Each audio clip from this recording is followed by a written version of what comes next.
feel like I read your note today, and here we go again. You're calling for a break below 4,000 is likely on the S&P. Help me understand that. Yeah, so really what we've had, Scott, is this, as we know, bifurcated market. You've had defensive bond proxies like staples, utilities, those high dividend paying stocks have been doing extremely well, along with the commodity plays, the inflationary plays.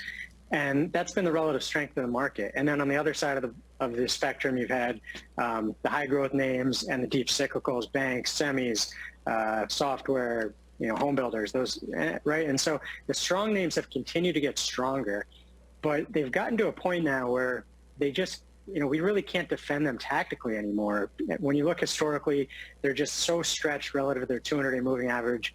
We highlight a name, Archer Daniels Midland. It's been a great name. We've liked it in the past. It's now 40% above its 200-day. If you go back and look over the last 20 or 30 years, that's about as extreme as it gets for a name like that. So we're seeing a lot of those defensive names really kind of at the apex of what we would say is their uptrend.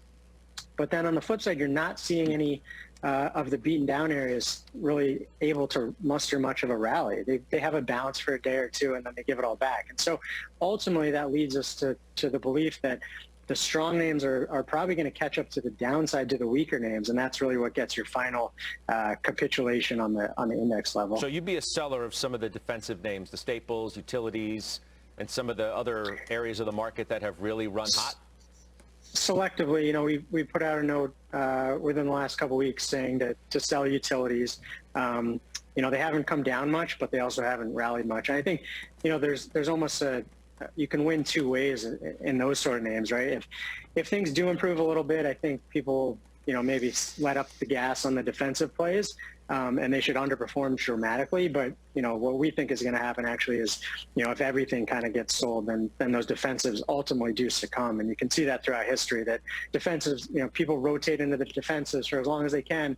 And then at some point, they all kind of come in together. So where do we go? I mean, I read Mike Wilson, Morgan Stanley, 4,000. He suggests, and he uses the word, this is a fair value level we have been very focused on. Does that make sense to you? Is that your level too? Somewhere close to that?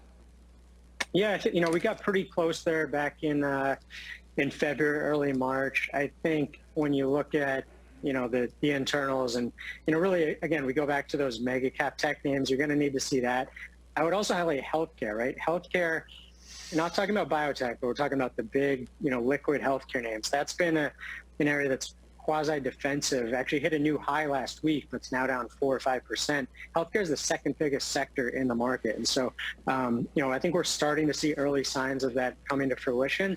But, you're going to need to see those big cap tech names really break down a little bit to get that 4,000. We're going to keep it brief today, Krinsky. I appreciate it, but I want to keep things moving. I'll talk to you soon. That's Jonathan Krinsky, BTIG. So, Joe, it brings me